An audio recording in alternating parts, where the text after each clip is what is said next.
Welcome back to Perspective Z, your favorite generational podcast. I'm Katrina. I'm not Rachel. And boy, do we have so much to talk about today. Hi, Jordan. Hi, how are you? I'm doing well. How are you? I am great. I'm excited to be here. So, for the people that may not know who you are, do you want to introduce yourself and why you are here and Rachel is not? Sure. So, for starters, Rachel is sick and has no voice, so all of the happy thoughts to her and medicine and rest and everything else that she needs to be doing and definitely should be doing, and if she's listening to this, which I know she is, she should be doing those things. And I am Jordan. I met Rachel and Katrina through the Super Carlin Brothers Patreon Discord, and I also met the Super Carlin Brothers that way and ended up working for them, which is really cool and a lot of fun. And I am filling in for Rachel today because, I don't know, I've kind of adopted Rachel and Katrina as like honorary little sisters, and so anytime they need a big sister thing or a little bit of help, I definitely am excited to help. I'm gonna cry. It's fine. just honorary little sister. Sounds good. Okay. So what's your favorite thing this week, Jordan? So my favorite thing this week is therapy, because I just had my first appointment with a new therapist here in my new city, and it was amazing, and I haven't been to therapy in almost 2 years, and it was really great to be able to talk to somebody and like actually express the things, and it was really validating to talk to someone and be like, yeah, I'm stressed about things, and I'm annoyed that I'm stressed, and then she looks at me and is like, you're stressed because you do a lot of stressful things. It's okay. So that was nice. That sounds nice. I want therapy, but we're working on it. So. And what is your favorite thing this week? My favorite thing this week, it sounds really weird, but my favorite thing this week is crying. Okay, tell me more. So, basically, I feel like I haven't, like, before this week, I hadn't had a good cry, but this week I had a lot of, not, like, bad reasons to cry, like, nothing terrible happened, like, nobody died or anything, but, there were a lot of things that made me cry, and I realized that I hadn't cried in a while, and it just felt good to cry, because, one, I saw Endgame. That made me cry. Of course. Endgame made everyone cry, I hope. Hopefully. And, two, we were talking about, I'll rephrase this. In English class, we were talking about,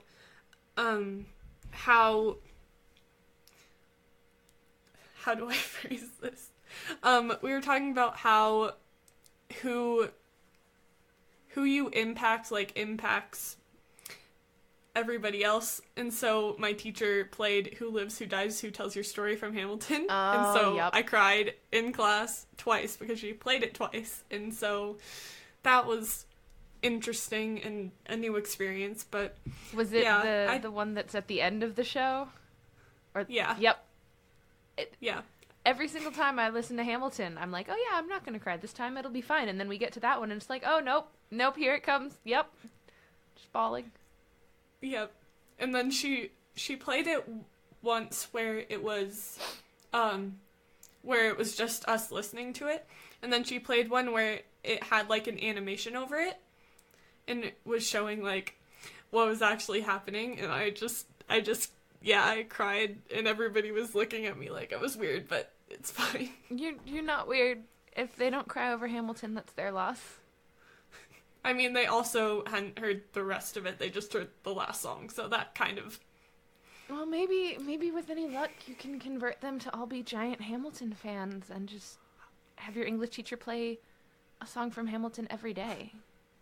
Hopefully. I mean, we only have, like,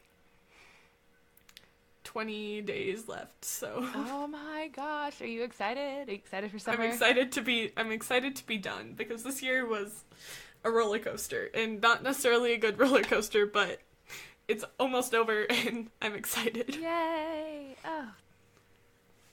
Good. But yeah, that's why crying is my favorite thing this week. What's your favorite song this week, Jordan? So I have had a song by Lizzo stuck in my head. It's called Juice, and it's been floating around the internet again recently because people put that song over BTS's Dancing, and it matches so well. And I think that that's probably a testament not only to how good the music is, but also just how ridiculously talented BTS is. And I've never really listened to them before, and I went down a little rabbit hole of their stuff. So that's interesting. But yeah, Juice by Lizzo has just been a massive pump-up song that I've been listening to and jamming out to all week. Nice. How about you? What is your favorite song this week? My favorite song this week, it's a little different than other favorite songs I've had in the past, but it's called The Tea, and it's by Danny Gonzalez featuring Ali Fitz.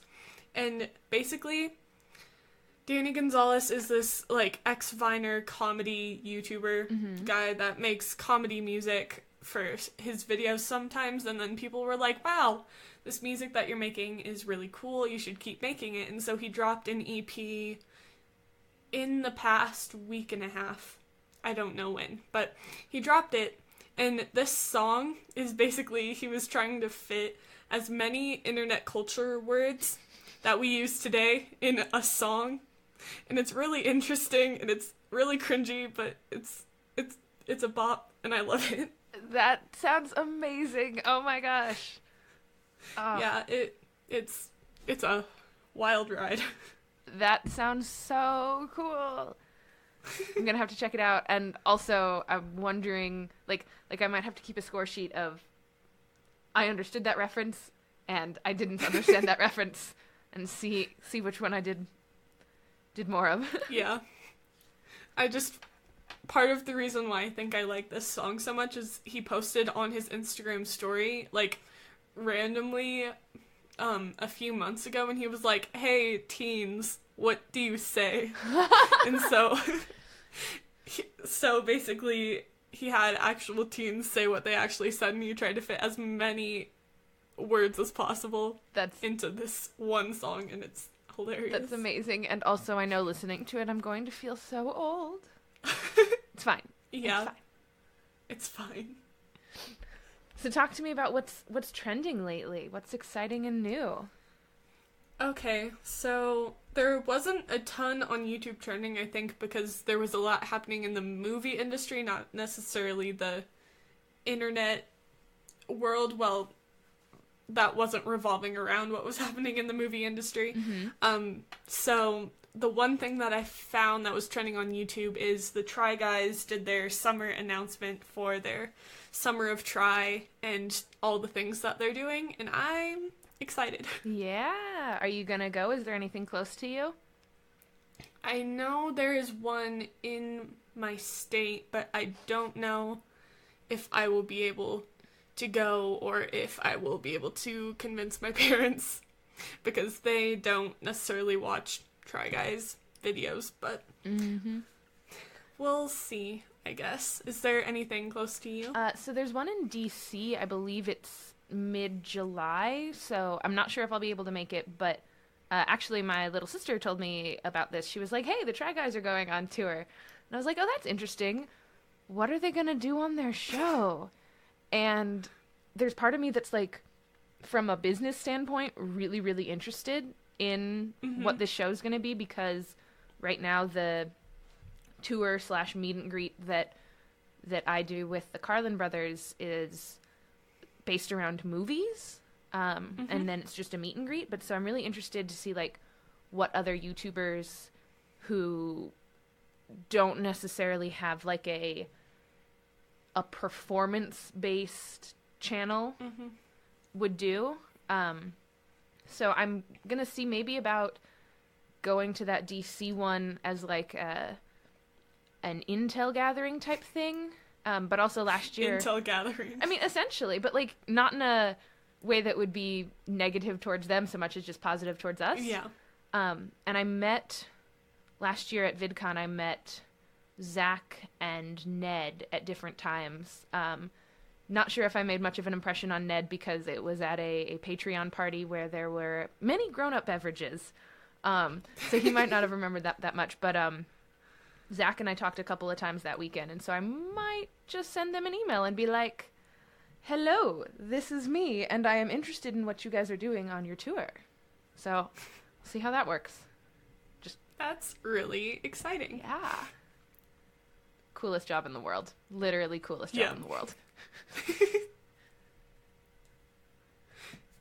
So, what were your experiences meeting Zach and Ned? Because obviously Ned might not have fully experienced it, but right. So the weekend of VidCon was actually the weekend that the Trad Guys announced that they were separating from BuzzFeed. So that was clearly a big weekend for them. I remember. So meeting Ned was fairly mellow. We were at the Patreon party, and I was congratulating them for launching essentially a new business venture, and asked if they obviously, since they were at the Patreon party, I asked what they were doing with Patreon, if they had a Discord server, and he said, yeah, we have a Discord server and it's huge and I don't know what to do with it. I'm like, do you have someone to manage the Discord server? He's like, no, is that a thing we need? And I'm like, honestly, yeah, like it could be a full-time community management job, and walked him through some of the basics of that and what I did for SCB before I started working for them. And he was quiet for a second. He's like, are you asking me for a job? I'm like, no, I'm happy where I am, but like, you should find someone for this job. And then 2 days before was when I had met Zach, and it was really funny. We were, anybody who is with an invited creator stays in the same location, just as like a safety thing. And we were apparently in the same tower of the hotel, and so we were in the elevator lobby together, and I had just had a really exciting interaction with Jack Conti, and in which he was like impressed with me and Super Carlin Brothers and what we did with our Discord, so that was fun. So I was celebrating that by dancing in the elevator lobby, and he walks up to me and he's like, somebody did well today. And I told him why, and he's like, oh my gosh, that's amazing, congrats. And then I saw him the next day after they had announced that the Try Guys were separating from BuzzFeed, and I'm like, here you are congratulating me for something minor, whereas like, you're out there changing the world and taking back your content. Congrats to you. And he's like, oh, you know, it's all different types of success in this industry, and they're all important. And I'm like, wow, he's like a really nice human being. So that was really exciting to like know that people who you see on the screen are actually nice in person. That's great. Yeah. I haven't had much experience with that, but when I did meet Jay and Ben last summer, that was my experience too, because I'm like, hey, I've like seen them on the screen, and now I'm seeing them in person, and this is really cool, and they're super nice, and so yeah. Honestly, I'm so happy to work for people who are as real online as they are in person. Like just very honest, good, wonderful people. All right, so that's our YouTube conversation. Lots of chats about that. Yep. Okay, so there were a few things trending on... Well, there was a lot trending on Twitter. A few things that I thought we could talk about. But the first thing that I saw that is trending on Twitter is May is Mental Health Awareness Month. And so I thought that kind of connected to you going back to therapy. Definitely. And stuff. So also, I know that the guys are going to be doing some sort of integration with mental health awareness because it's important to them too. So that's exciting. Don't know what that's going to look like yet, but we will. Nice.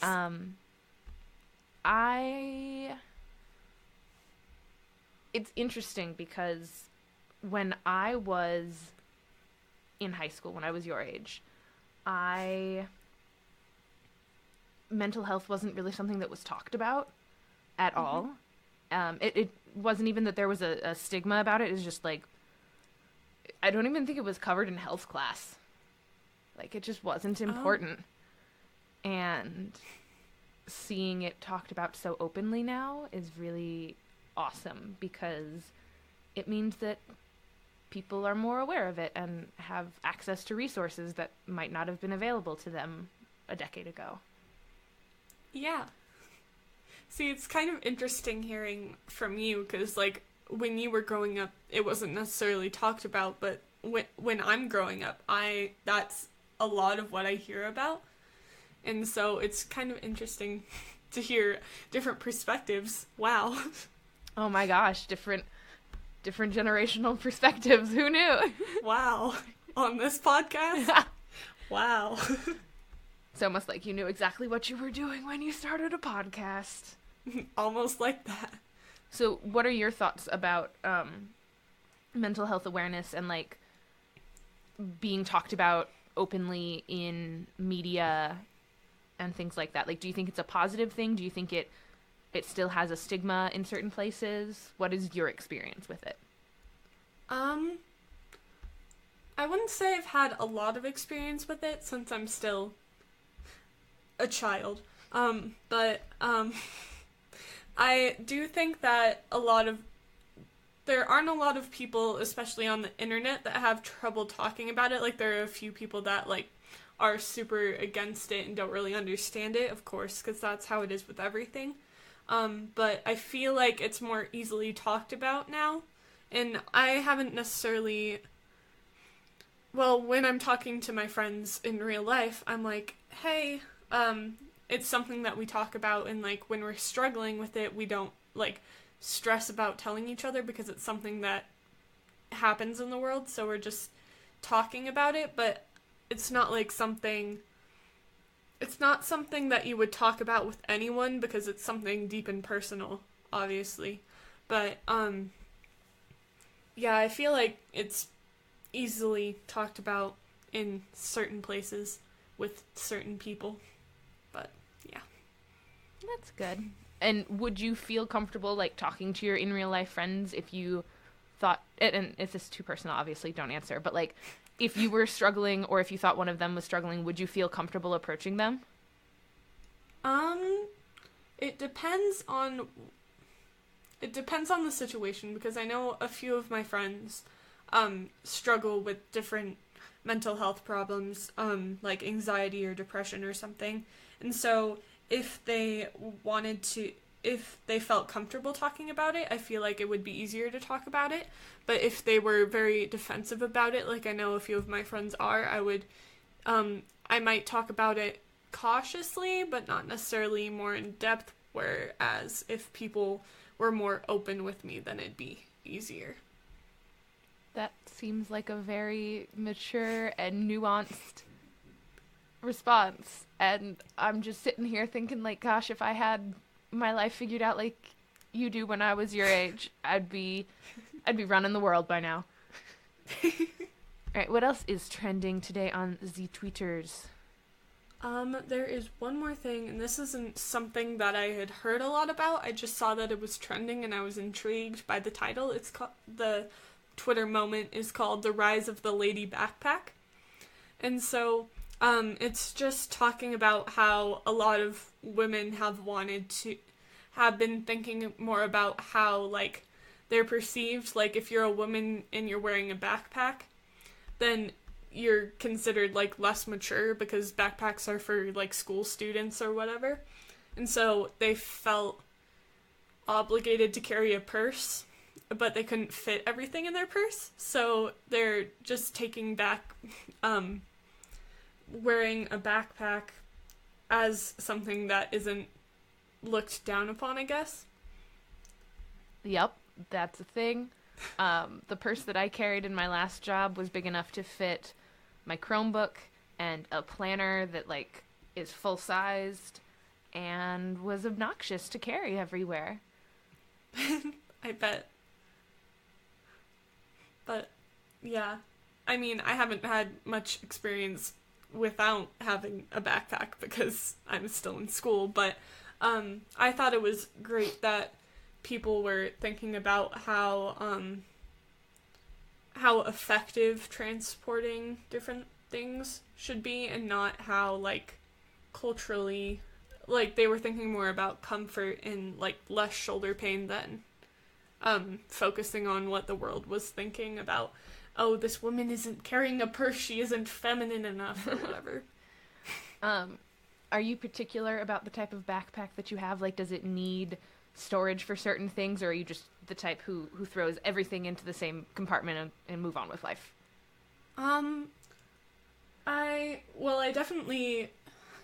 have a lot of stuff because I'm a high school student taking, like, a full schedule, and they have books and folders and binders and everything that we need, so it's something that I need it to be sturdy and be able to hold it, because one brand that really works for me is Trans by Jansport. Mm-hmm. Is because they're sturdy and they can expand with the amount of stuff that you need to carry. But there were more cute backpacks that I tried on and, like, carried around for, like, a week, and they were already falling apart with all the stuff that I needed to carry. Wow. So I feel like having something that's sturdy and reliable, and also laptop pouch is very convenient. But yeah, I just like having multiple pockets so that you can balance what's going on in the backpack and not, like, just throwing everything in one pouch and trying to stuff it all in so that it looks cute.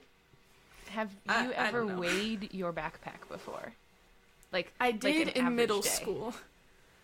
I did in middle school, which is when I had all of my classes, and so I had to have all of my school supplies for all of my classes. In high school, I have a block schedule, so it's less to carry, but we do occasionally have days where we have to carry all of our stuff for, like, the first day of school so that you know where all your classes are. But first day, you don't really have that many school supplies. But I don't remember how much my middle school backpack weighed, but I remember it being more than I was used to, because elementary school you were just carrying, like, a few worksheets that your teacher gave you, and then middle school was, like, stuffing all of this stuff in. So it's a drastic shift, but did you ever get told in school that your backpack shouldn't weigh more than, like, 10 to 15% of your body weight each day?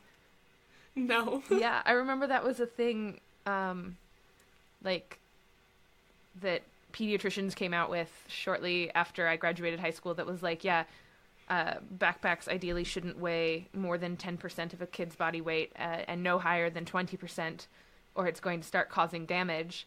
And that was the advent of rolling backpacks. Oh, yeah. And I know that a lot of kids got made fun of for having rolling backpacks, but, like, I didn't have them because I learned to condense down my books. But yeah, like 10 to 20% of your body weight, no more than that. Probably going over it, because the expectations on high schoolers nowadays are absurd. Yeah. And that's the tea. That is the tea. Did I use that right? Yes, you did. Yes. I'm proud. All right. Anything else you want to add on the topic of backpacks, or should we move on to listener questions? Let's do some listener questions. Alrighty. Sounds like a plan.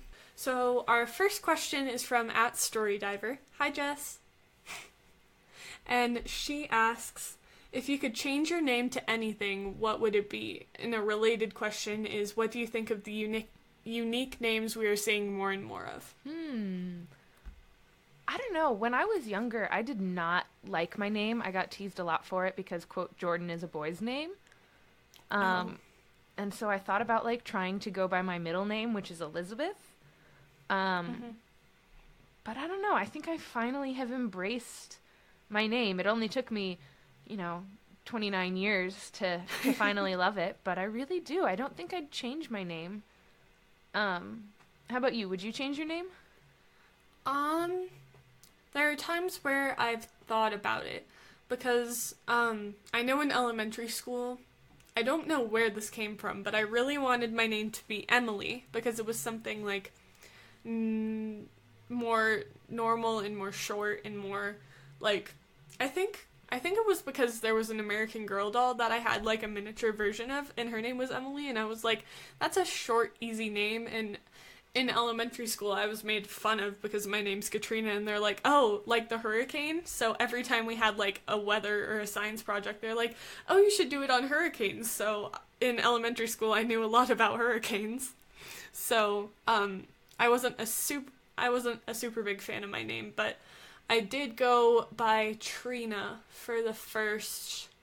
I stopped going by Trina in 5th grade, so first, 10 years of my life. Because I didn't like being teased about it, and then I was like, you know what?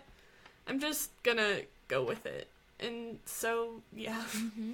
I might be misremembering this, but back in what would have been, I think, 2001-ish, there was a stretch from the very late 90s to the very early 2000s where Emily was the most popular girl's name in the US. So if you'd have been named Emily, you'd have had a common name. Yeah. And I'm sure middle school Katrina wanted that, but I think that Katrina is a beautiful name, and it is unique but not weird, if that makes sense. Yeah, that makes sense. I feel like since 5th grade, since I started going by it, it makes it I'm not as embarrassed about it. Like, people will still make the, haha, Hurricane Katrina, you're so crazy. Your parents knew you were going to be a crazy child, didn't they? And I was like, all right, that's going to happen. But there were a few times, I think when I was trying to pick the name that I was going to go by on Discord, I was trying to think of variations of my name that I would go by. And so I was like, I could go by TJ because Trina Janae, which is my middle name. And so I'm like, I could go by TJ, I could go by Trina, I could go by my middle name Janae, I could go by all of these things. And then one of my friends on there was like, how about I just call you Secret so you don't have to tell me anything? And I'm like, alright, that works. I remember that. Back when I didn't tell anyone anything about myself. Mm-hmm. It's amazing what kind of growth can happen over 2 years. And now I have a podcast where I talk about my life and my problems. So, growth. Yay.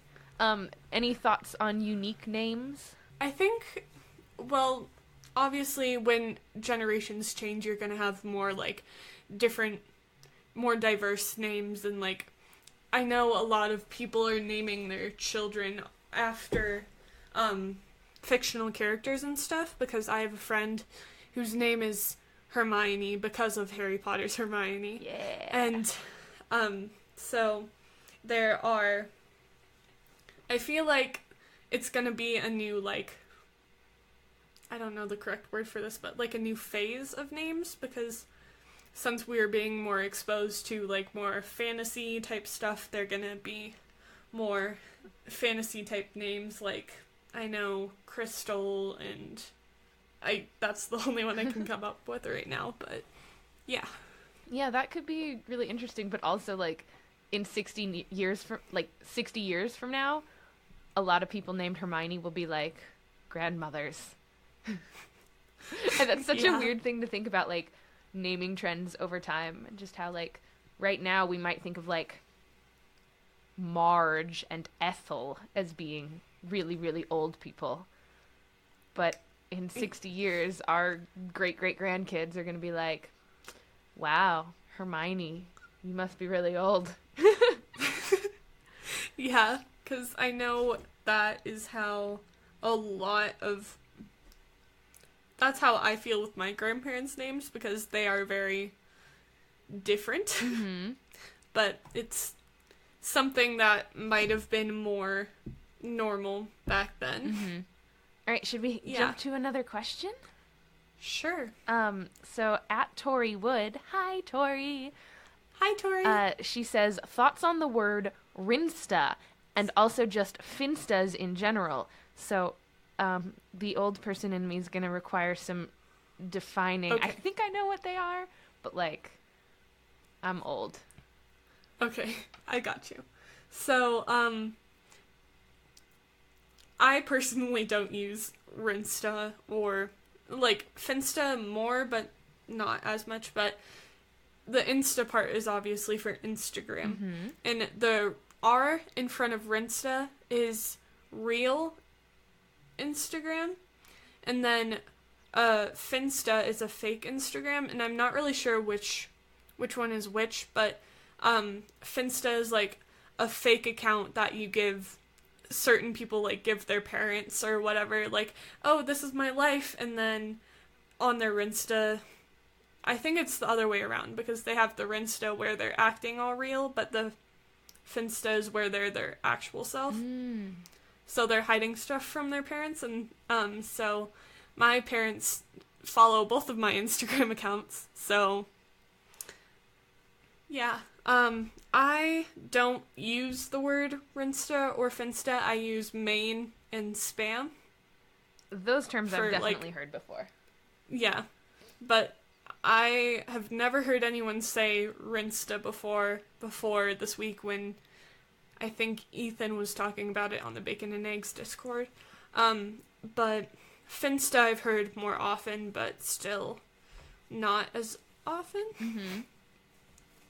So the context that I've heard them in, I haven't heard Rinsta before, but I've heard Finsta before. And literally the only context that I've heard Finsta is like the account that your 3 closest friends follow. And most of the time you like gossip about people you don't like. And I really don't like that as a concept. Yeah. I think it's a good way to get away with cyberbullying, and it's just not very nice. But I also completely understand the, like, wanting to have an account that, like your spam account, essentially, that you can post things that you probably wouldn't post to your main account. Like, there are things maybe that I think are really funny that I would love to tweet or something, but might not be appropriate for what I normally would post.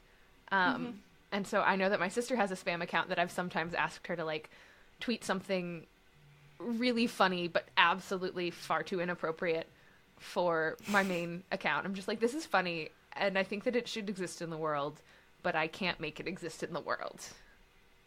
Yeah, I get that.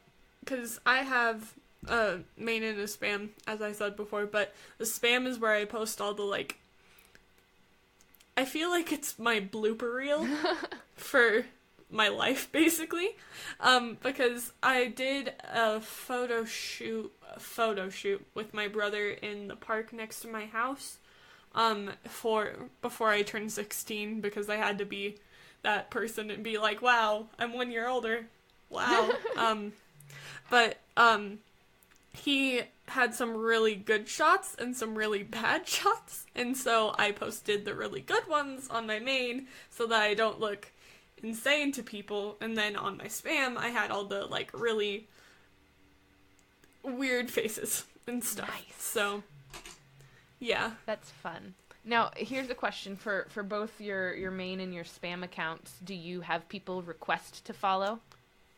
I have people request to follow on both of them per my parents' rules. I agree with your parents on this one. Yes. Just because people in the world are weird. Yeah.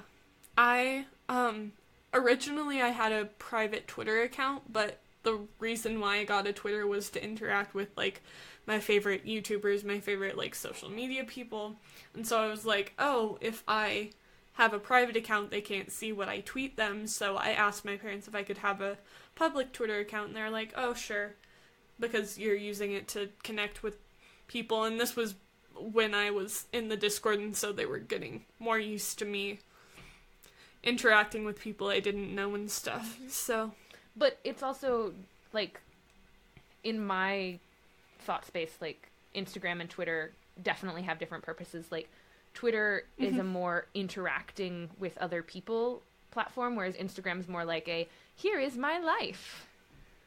Yeah, for sure. Okay, time to move on to the next question. Yeah. Hopefully. Okay, our next question is from Emily Hoffman, and she asks, if you could play a character, but the character has to have the same name as you, who would you play?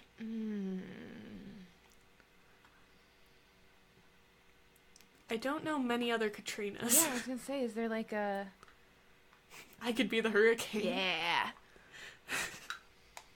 Since that's what everybody wanted me to be in elementary school. They're like, oh, you're a disaster. And I'm like, well, that's what I turned into 5 years later.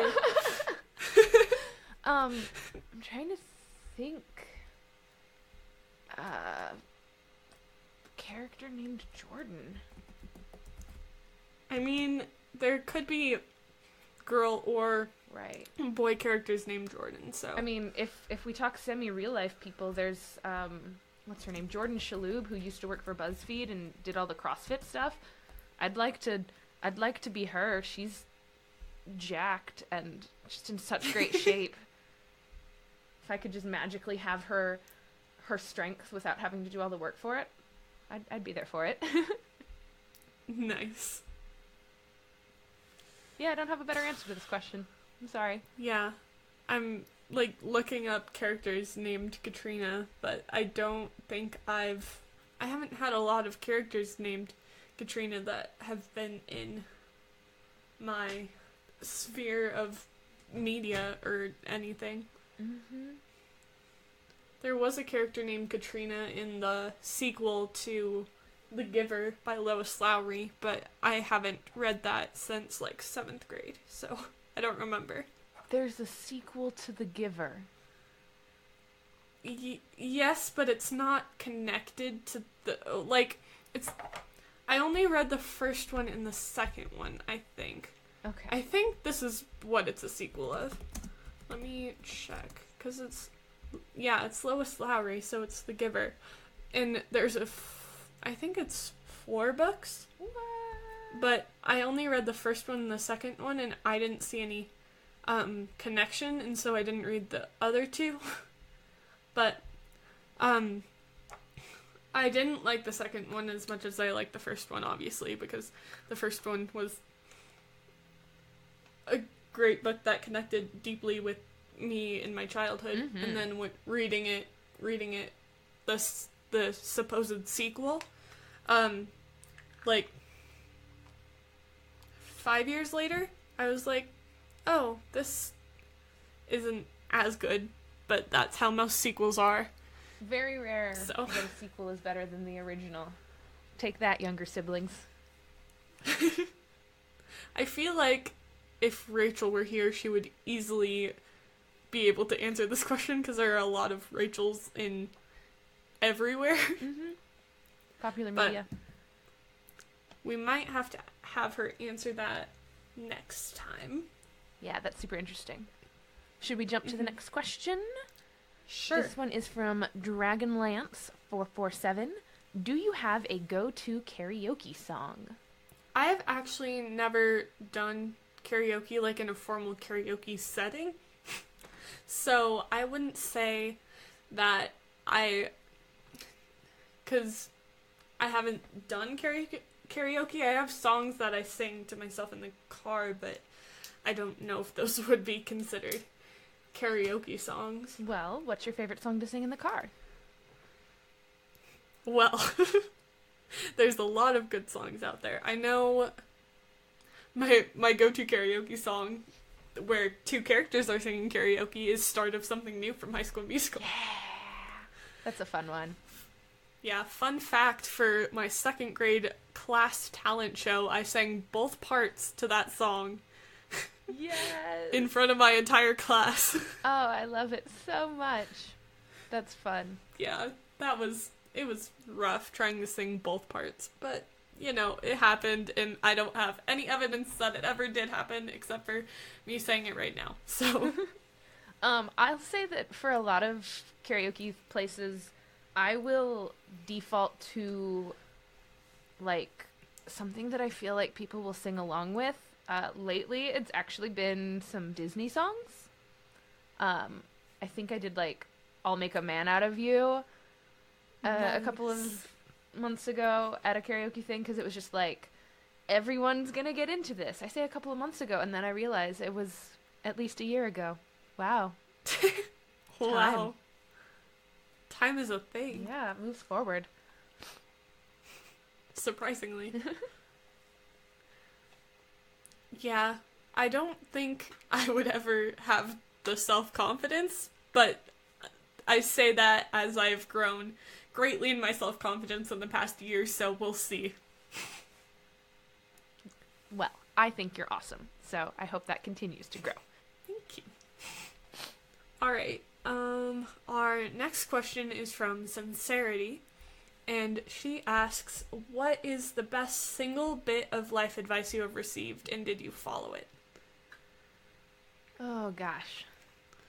I'm debating between two, because I've sort of said before that, like, my number one rule to life is to just be nice to people.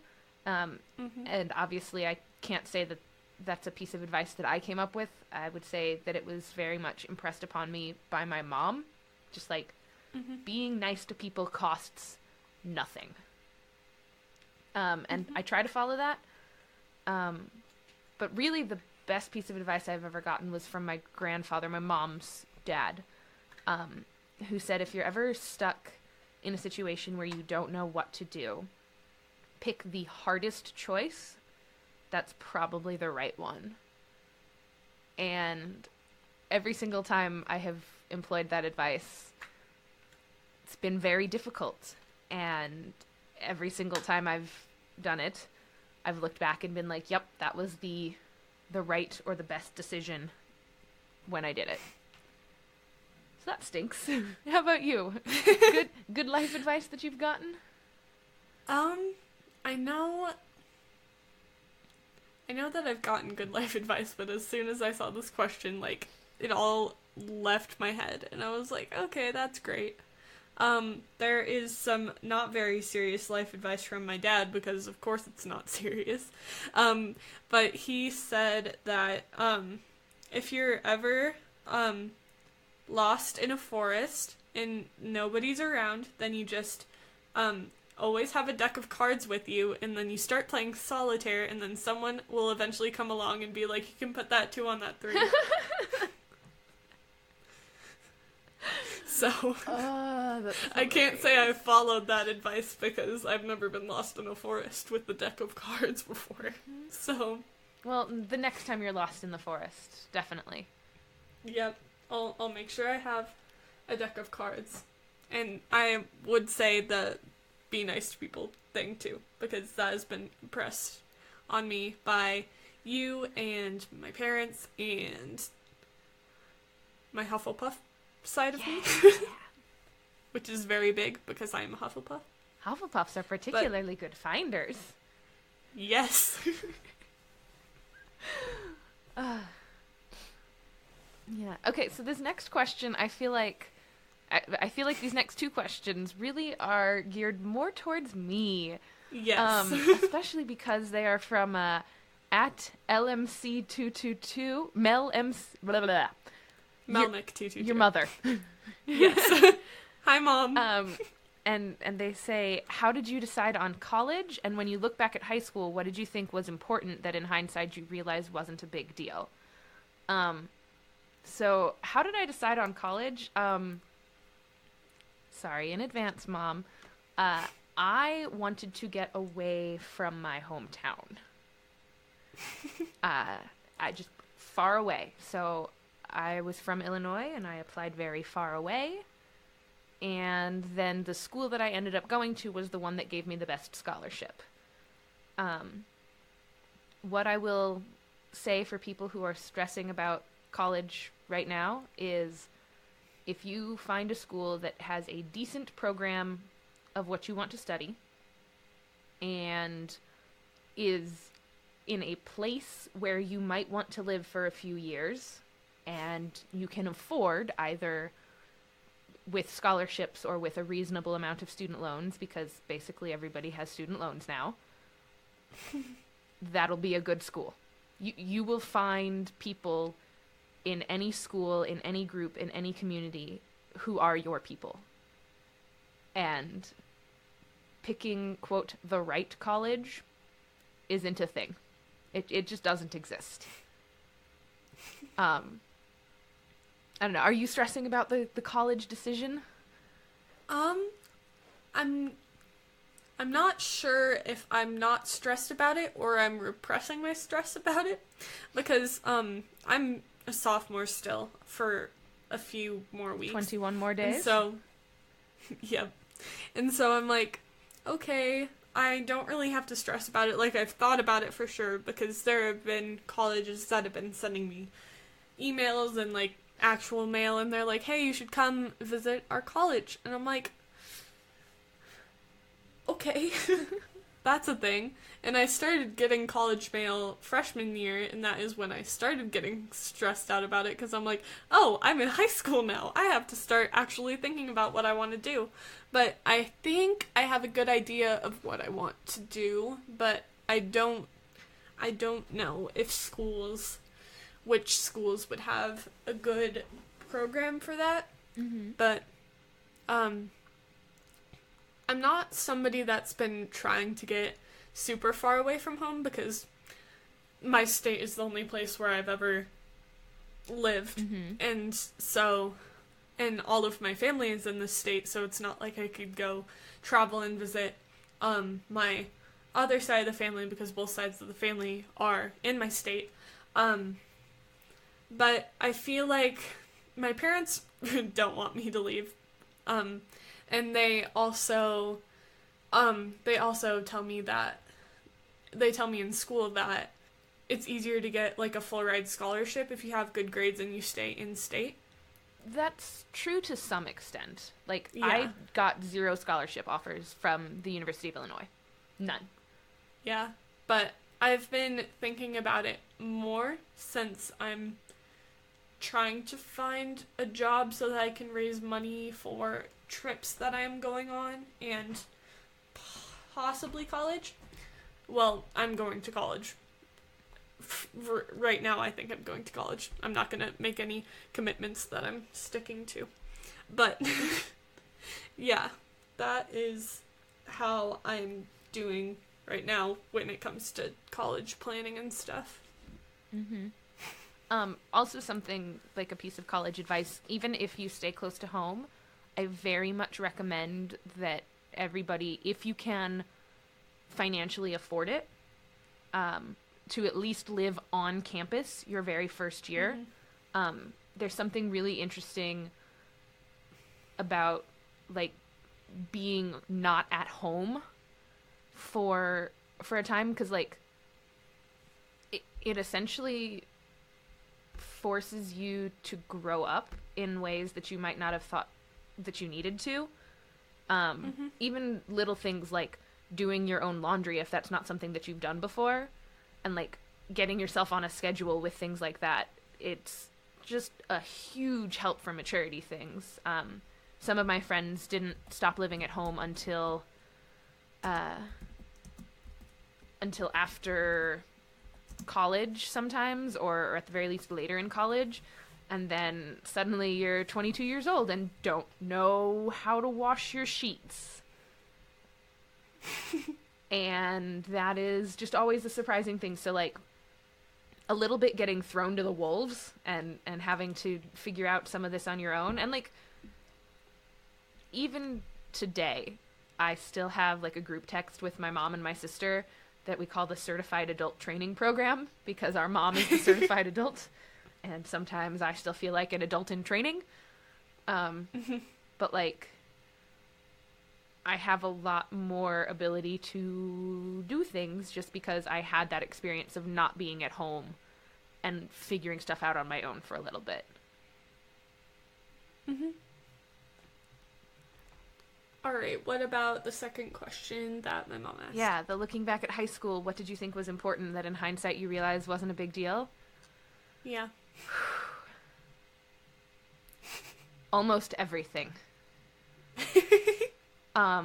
Now, part of this could be that I, unlike a lot of people that I went to high school with, haven't really been back to the state much. But looking back at high school, I think it is easier to enumerate the things that I do still think were a big deal than it is to enumerate the things that I don't think were a big deal. Like, it was a big deal that I was close to a couple of my teachers. There was one particular teacher, two actually, both science, who just had such a huge impact on my life, on my studies, on me as a person. One of those teachers was the first person who wasn't related to me who said that she believed in me. Yep, and I definitely cried when it happened, and I saw her for the first time in more than 10 years back in January, and cried when I saw her, and she still tells that story to this day, so that's fun. So good connections with people who had positive impacts on my life. I would say the second thing that is still important in hindsight was that I did my best to not make enemies or spend time with people who made me unhappy. Like, I wasn't popular. I definitely was not popular. But I was generally well liked. I kept a low enough profile that nobody wanted to bother me, but was nice enough to people that, like, I don't think people on average looked back and had negative feelings about me. And then the third big thing that, in hindsight, was still very, very important, might need to put a trigger warning here, was someone in my circle of friends, but I wasn't particularly friends with. She threatened to shoot up the school, and I reported her. Oh. And maybe she wasn't serious, maybe she didn't have the access that she thought she had, but I still thought that her saying the things that she said, very detailed and graphic, warranted somebody knowing. And it took me a couple of days, I think, to actually say anything to school administration, because I was a little scared about what the fallout might be for me, for my friend group, for her. And the fallout ended up being that I lost all of my friends in that friend group because she got in a lot of trouble. And nobody backed me up on it. But in hindsight, I would do it again without hesitation. The only thing I would do differently is I would have reported her sooner. But yeah, basically everything else in high school, not as big of a deal as I thought. You know, who you took to prom, who you sat with at lunch, grades that you got, as long as they were good enough to get you where your next step was, most of it wasn't a big deal. And that's a really weird thing to say. It's funny because being close to you and Rachel and hearing about the issues and concerns and everything that you have in high school, they're very real. And when you're there, they matter and they're real and they are significant and they're shaping who you are and who you become. But I also get to look back with the, like, in 5-10 years, this stuff won't matter to you anymore. And it's really, I hope that it is a good thing, a positive thing to hear that in hindsight, a lot of it doesn't matter. Certainly the day-to-day doesn't matter. Is that reassuring or terrifying? Yes. I feel like I've done a lot of talking on this question. Sorry. It's alright. That's what my mom wanted to hear, I'm pretty sure. Okay. She wants to tell me that nothing matters. I mean, that's not to say that it doesn't matter when it happens, because it's very, very real and important when it happens. And don't let anybody my age tell you that it doesn't matter, because it does. Now. Yeah. Alright, should we move on to our next question? Yeah. Our next question is from Rachel. Rachel, who's not on the podcast right now, Rachel? Yes, okay. Rachel, my co-host, Rachel. And she asks, what do you think is the other's best quality? Just one? Okay. I think your willingness to put yourself out there is really admirable because, like, I remember when you first started this podcast, or before you started the podcast, you were really scared to be that honest and open and forthcoming with things, and this was a scary adventure for you. But I think you are not afraid to just be who you are, and sometimes you're that weird girl who cries when your teacher plays Hamilton, but, like, you're okay with it. And I find that really admirable because I want to be that comfortable with who I am at all times. And so seeing you just have that quality figured out is really cool. Thank you. And you have a cute smile because you're smiling really big right now, and it's adorable, and I love it. All right, I would say your best quality is helping when you know that people need help, because that is a very prominent thing that I've noticed about you, especially when I first joined the Discord, is you became a mod because you were like, hey, you guys need a mod, and here's my ideas, and here's how I can help, and this is all of the stuff that would be cool if it happened. And then when you got hired by them, you were like, hey, we could start doing meetups, we could do all this cool stuff, we could do different partnerships, we could do all this different stuff, and, like, just, and the way that you've helped Rachel and I, like, start this, and, like, also help us just every day in our everyday lives and stuff, and just, like, you just gave me a bunch of advice about, like, how it matters now, and that I don't need to worry about it and stuff. And so I just think knowing when you need to help and helping a lot. Aww. I mean, that's because I love you. I love you too. Aww. And since Miss Rachel asked this, what are your favorite qualities in Rachel?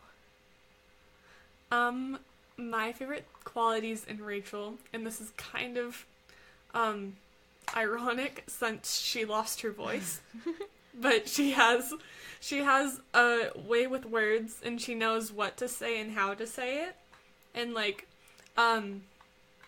she's definitely helped me learn how to phrase certain things so that I'm not coming off in, like, a passive-aggressive way, or, like, helping me just talk to people that I want to talk to, but I don't know how to start conversations, and she's helped me a lot with that, and just helping me find words to say how I'm feeling. And yeah, and she's really sweet and pretty, and I love her, and I miss her, and I hope she's smiling and crying. Are you crying yet, Rachel? We love you. Oh gosh. All right. I can narrow it down to one. I narrowed it down for Katrina. I can narrow it down for Rachel. It's fine. So this is gonna probably give Rachel another minor identity crisis because, you know, she used to identify as a Ravenclaw and then tested into a Slytherin, and I'm gonna actually compliment a Gryffindorish quality in her that she. There's some quote around the internet, I forget what it is exactly, but, like, courage isn't not having fear, it's doing the thing no matter how scary it is. Mm-hmm. And I think that that's something that she does a lot in just, like, a lot of different life situations. Like, with her niece, that was a really scary situation, and not only was she brave and courageous and internally for herself, but also like she put on that strong face for her sister and the rest of her family because they needed it. And when it's things for her, when she's going through something difficult or frustrating or scary, you know, there's that moment of like, well, this stinks and I'm upset about it, but also I'm just gonna step up and do the things because I am strong. And even though like she has that courage and stuff, she's also not afraid to be vulnerable with people, which is a great balance to it. But yeah, I would say that lately one of her best qualities has just been the like, all right, I'm gonna buckle down and be brave about a thing that I don't want to be, but I'm going to. And that's really cool. All right, our next question is from Geek Teach, who says, I'm curious how Jordan feels about onions. I can explain this one, LOLOL. Okay, so I presented, because this whole podcast has been part of my personal project, which is a thing that my school does, where you choose something that you want to learn how to do or something that you want to grow in, and you like set goals for yourself, and then you do it, and then you present it at the end of the year. And I did that presentation last Friday, I think so, because it's been a while since we recorded.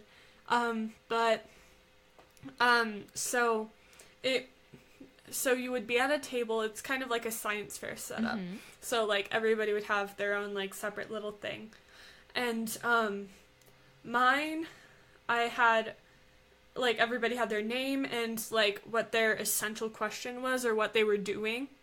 And so it had one paper where it had my name, Katrina, and then hang on, I need to grab something because I don't remember what exactly I said, but I had the paper with my name on it, and it's like, hey, this is your name. And I'm like, okay, that's cool. And then the paper where it said what I was doing, I wrote on the form that they sent us, using podcasting to express ideas and opinions. But on the paper, they wrote, using podcasting to express ideas and onions. Oh my god. And so I was like, okay. So I crossed it out and wrote opinions because that's what it was supposed to say. But it was a good conversation starter because when people walked past mine, they were like, onions? And I'm like, I meant to write opinions, but do you want to hear about my podcast? Oh, that's fun. So, yeah. So my dad thought it was hilarious, and he vlogged it, and he, like, asked questions, and he brought all his teacher friends over and was like, my daughter has a podcast about onions. And I'm like, okay, that's okay. Such dad joke. So, yep. So now, apparently, this is a podcast about onions. Okay, well, your onion update today is the Vidalia onion. I hope I pronounced that right. And yeah, I have no idea. I do in fact like onions. Caramelized onions are amazing. I prefer cooked onions over raw, like 99% of the time. Onion rings are also very good. And I'm very self-conscious about the way I pronounce this word because one of my friends made fun of me for a while because I used to say onions. Oh. And so now I'm very careful to not accidentally put the letter G in the middle of the word onion. What are your feelings on onions, Miss Katrina? I used to, like, hate them because I was like, oh, onions, they make you cry and they make you sad, and so, like, that was second grade me, and I was like, oh, I'm gonna, I don't know what I was going off there, I lost my train of thought, but I was like, oh, onions, they make you cry, so I don't like them, and I don't necessarily like them by themselves, but when they're in something and they add to the taste, then I do like them. Because I'm not necessarily a huge fan of, like, onion rings, or I'm trying to think of other onion foods that are just onions. Like Funyuns, not a fan. But I do like it when they add to whatever they're in. Yum. Yeah, I'm very pro onion. I will eat caramelized onions with a spoon. No shame. Alright, since we're done with our listener questions, should we do our favorite segment on this podcast? Let's take a BuzzFeed quiz. Yeah.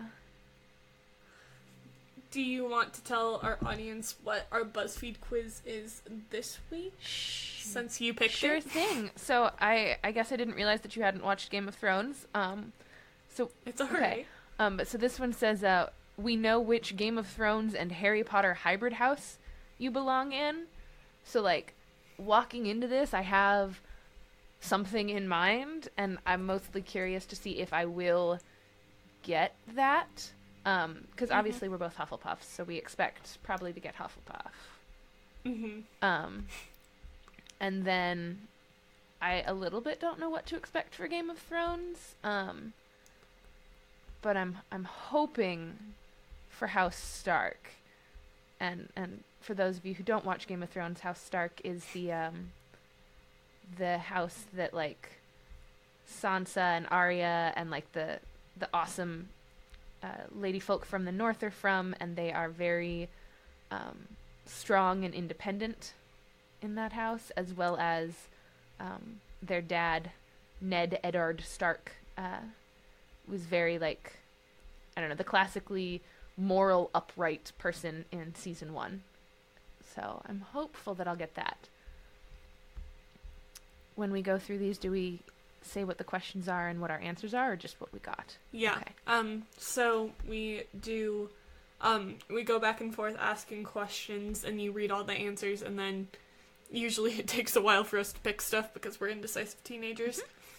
But then we say what we picked at the end when we both pick something, and then we just go back and forth. And I might need a little more guidance on the Game of Thrones questions because that is fine. How about I start, because the third question, well, there's just, where are all the Game of Thrones questions? Yeah, there's a third one.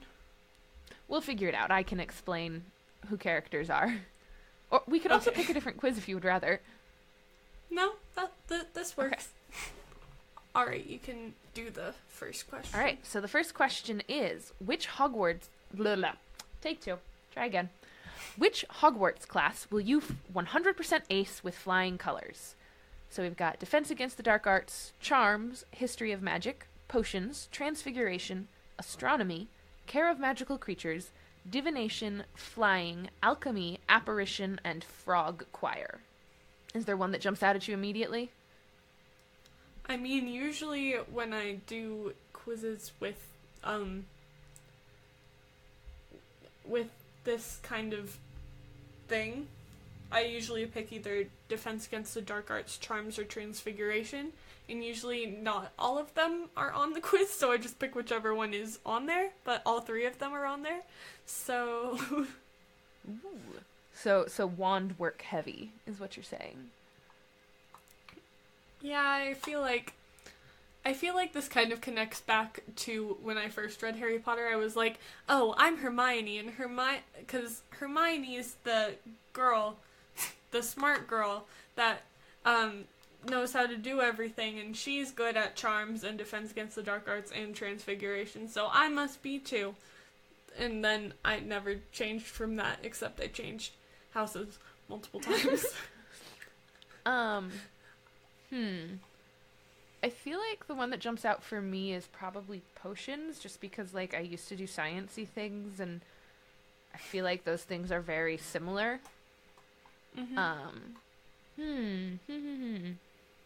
What for you? What for you? I'll go with Transfiguration, because I was going with I feel like with Defense Against the Dark Arts, it's a lot of fighting, and also Charms is a lot of defending yourself and fighting and stuff, and I'm not in fight, flight, or freeze. I am flight or freeze. And so I picked Transfiguration. All right. The next question is choose a pet. Dragon, owl, dire wolf, rat, phoenix, dog, toad, cat, hippogriff, horse, Cornish pixie, or no pets for me. I can barely take care of a plant. I mean, I feel like that's a little bit accurate for me. But that's not the fun answer. Mm-hmm. Is it boring to go with cat because I have a pet cat? I mean, I'd also super duper love a pet dragon, but like fire. Same with phoenix. Yeah, and kind of wouldn't fit into a house. Right. My lifestyle is just not dragon friendly right now. Mm-hmm. I'm gonna be super boring and go with cat, I think. But like, Okay. I love my cat. It's a thing. um,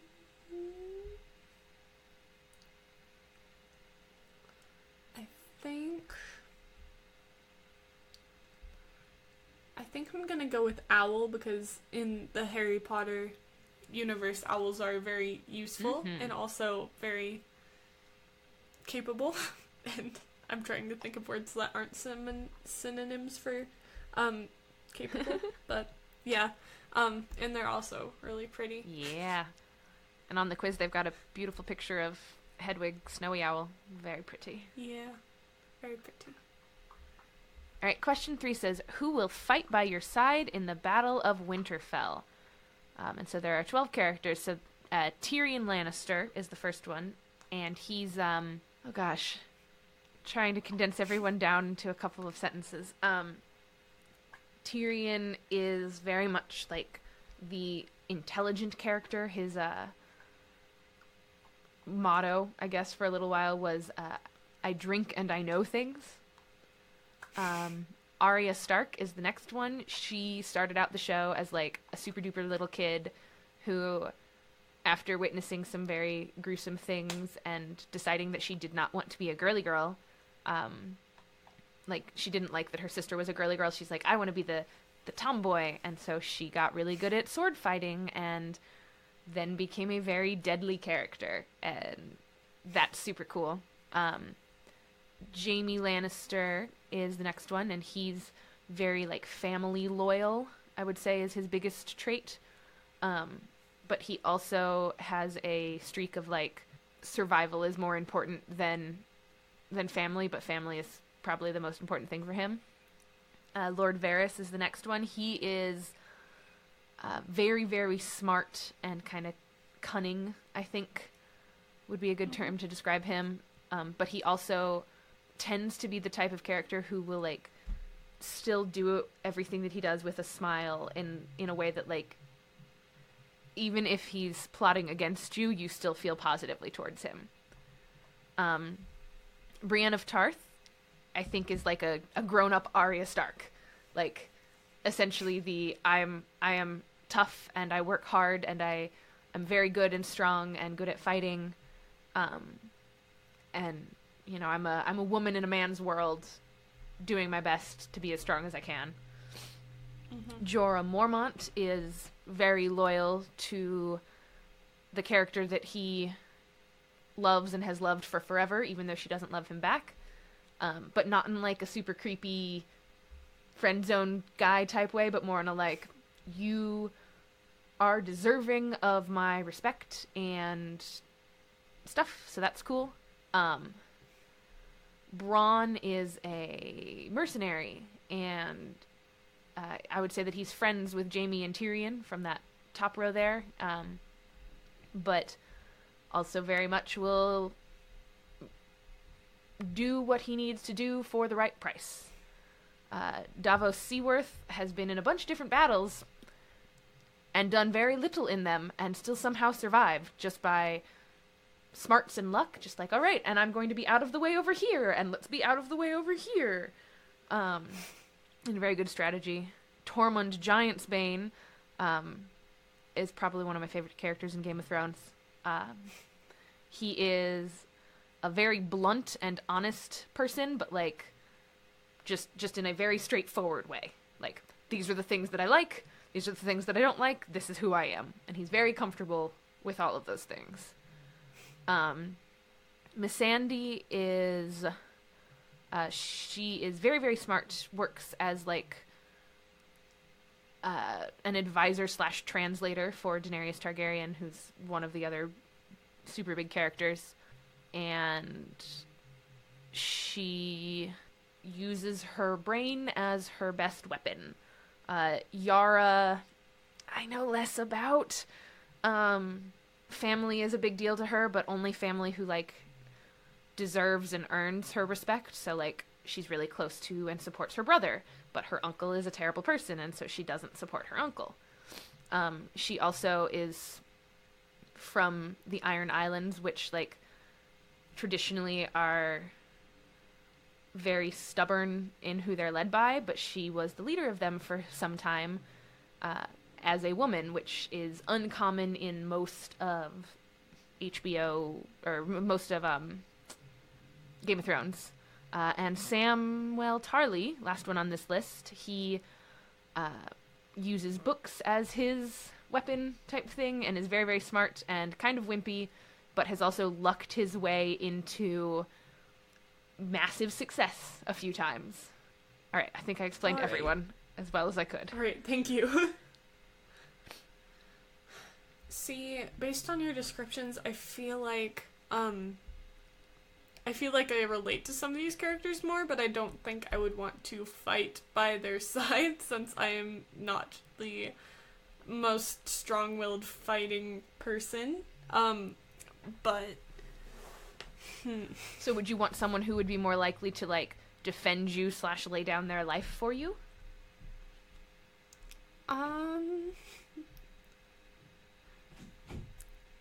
On the one hand, yes, because I would like to survive, but on the other hand, I get attached easily, and so I'm trying to decide between Arya and Missandei. But I don't know. Which one did you pick while I'm still deciding? Or are you still deciding too? I'm still deciding. I think I'm gonna go with Brienne. Just because I can relate to a lot of her experiences. Like, in most of what I have done in my life, I have been a woman in a man's world. Even in my lab in Miami still, like, a lot of science is still very male-dominated. And here in the office, I am the only woman in an office of 5 people. Not that I think that gender has anything to do with who was hired or why, but it is still different just being the only girl in the room. I'm gonna go with Missandei mostly because I don't want to just pick Arya because I actually know who she is. So we're just gonna go with it. Okay. All right. The next question is, which of the following would be the worst thing in the world to you? Failure, losing my friends, getting old, the ocean, dumb people, darkness, my legacy, death, losing my family, heartbreak, spiders, or confined spaces?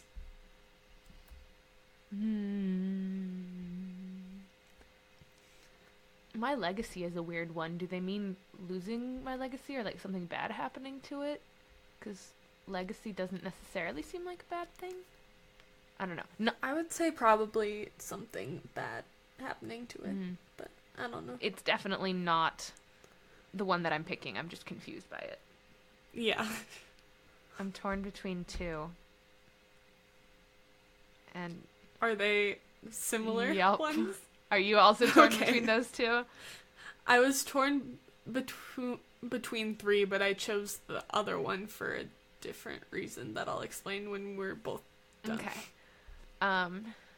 So I'm gonna go with losing my family, even though losing my friends is, like, a close second.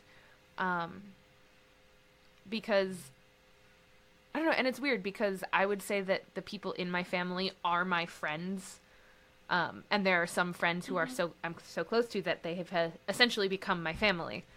But if there were one person in the whole wide world who I would struggle losing, it would be my actual real life sister.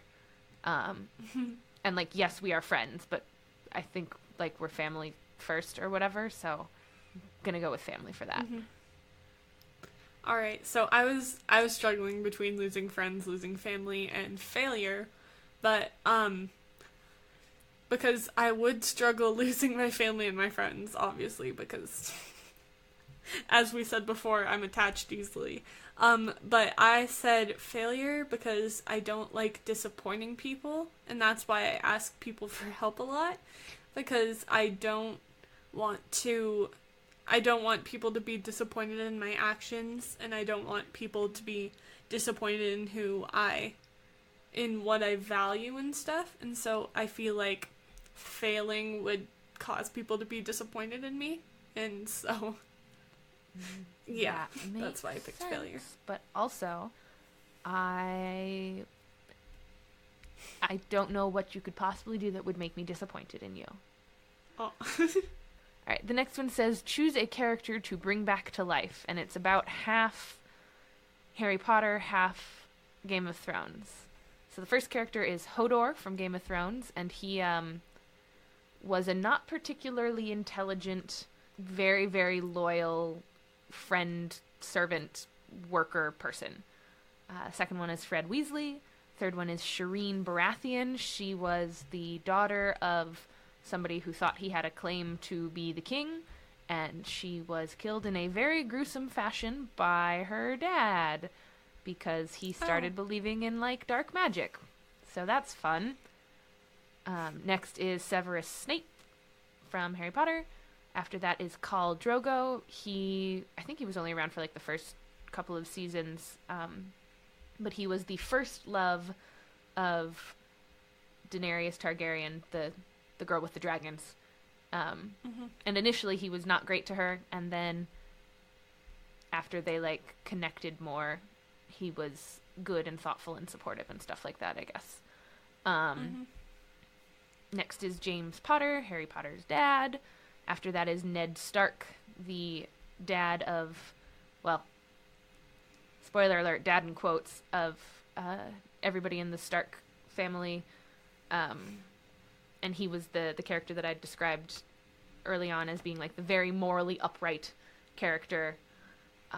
After that we have Lily Potter, Sirius Black, Olenna Tyrell, who's like kind of the boss granny, Albus Dumbledore, and Catelyn Stark. And Catelyn Stark, wife of Ned Stark, and fiercely defends her children, very supportive of them, even when they do stupid things. Yeah. None of these jump out at me. Yeah. Because I was gonna go with Lily, but then I felt bad for not bringing back James and Lily because you can't take both of them. And so I'm trying to decide between Fred, because that did a lot for his family, is him dying, and like it's good that they had to deal with loss, but also like hard.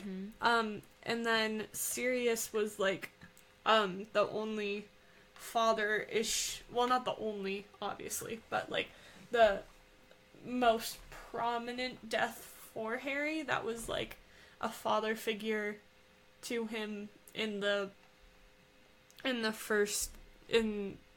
Prisoner of Azkaban and Goblet of Fire and Order of the Phoenix. So I'm debating. Yeah, same. Honestly, I'm debating between the same ones, because like a lot of these other characters, it's weird. I feel like all of the other characters sort of completed their character arcs. You know, they all had that like, and now your story has ended moment.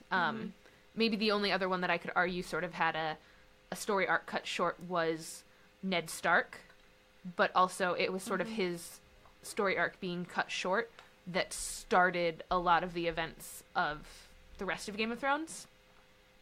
So, and Shireen, aside from dying very gruesomely wasn't like that major of a character. Like I was sad that she died, obviously, and I was really upset at how gruesome it was, but as a character she was kind of disposable. Please don't hate me for people who like the show. Mm-hmm. All right, I have decided. All right, I decided too. Who did you pick? I picked Sirius. I picked Fred, so that balances out well. That works. All right. Yeah, it's my turn. And I'm not going to describe the wands because I'm not very knowledgeable when it comes to wands. I know I'm just going to who most of them belong to. I know who like 2 belong to. Okay. And it's the Elder Wand and Lucius's. So I don't see Lucius's on here. Probably what you're thinking is Voldemort's. The one next to the Elder Wand? Yes. I was like, wow, there's one that has a shape on the end of it. That must be. So I think the very bottom row on the left is Luna's. I definitely recognize the bottom row in the center. That might be Floor's? Oh, the question is which one chooses you, by the way. Yeah, sorry. Bottom right is Sirius Black, although it's really hard to tell because it has engravings on it, and just with the way that this picture is, you can't see those at all. Yeah.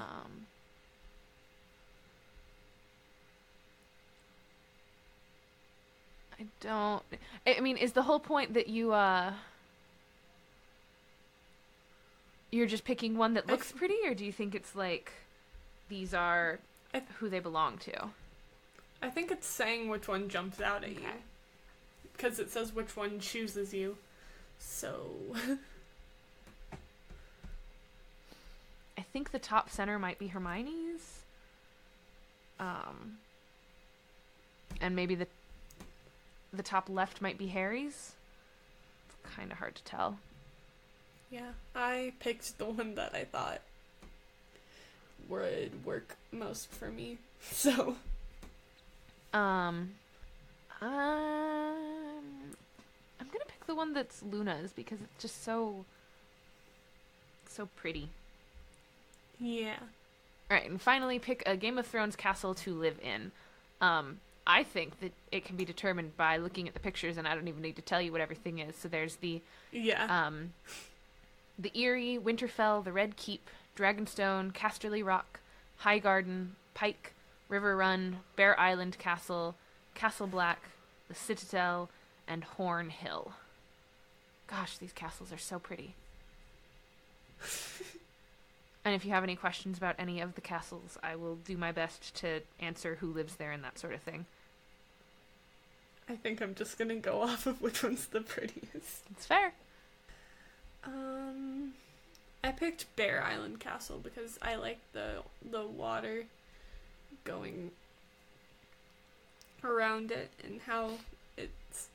Yeah, I don't know how to describe it. I'm gonna pick Highgarden because it is elevated and everything. Oh, and results. Yep, results. Do you want to go first, or do you want me to? You can go first. Okay, I'm confused because I know what half of it is, but it's the house that I do not identify with a lot. So we're gonna just go what'd you get? You got Gryffindor and Tyrell.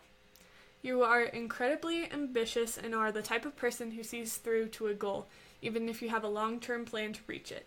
Basically, you are the walking definition of working hard and often see favorable results. There's also a brave side to you, and you aren't afraid to go after what you believe is right. While there are times when you can be seen as ruthless, those who know you best know it's because you are the type of person who fights hard to get what you want in the end. Interesting. I feel like it opened with you being hardworking, which is like a Hufflepuff trait. Yeah. Whatever. What did you I got Ravenclaw Stark. So you got one of the ones you wanted. Or one of the ones I expected, I guess. So You Yeah. are bold, intelligent, organized, and independent, which isn't untrue. I just wouldn't say it's my top thing. So your problem-solving capabilities are something to be proud of, but you're also known to not only follow your logic, but also your heart. You believe that good prevails above all and always strive to do what's right. Some people may believe that you're uptight, but your close friends cherish your originality, creativity, and natural intuition. There's no one else quite like you, and it's your uniqueness that draws people in. You have a lot of love to give, but only to the people who you believe are worth your time and energy. I feel like some of that is very accurate, but also would be accurate for Hufflepuff. Like, a lot of love to give, but only to the people you believe are worth your time and energy.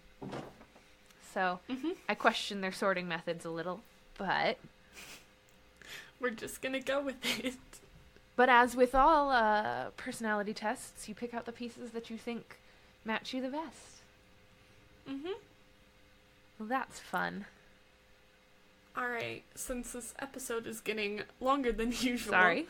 Probably, it's okay. It's probably because of the descriptions of the characters mostly. But, should we wrap up? Do you have any closing thoughts or anything? Honestly, this was just such a blast to get to hang out with you. Like, I know that the purpose of my being here was to be a part of the podcast, but I was most excited that I would just get uninterrupted time chatting with you because you're great. Oh, thank you. I love hanging out with you too. And I'm going to get to see you in person in some number of months. Yes. In November? Yeah, November. Yay! Yeah. This has been another episode of Perspective Z. That's been Not Rachel. And that's been Katrina. Thanks for listening. Bye. Toodles.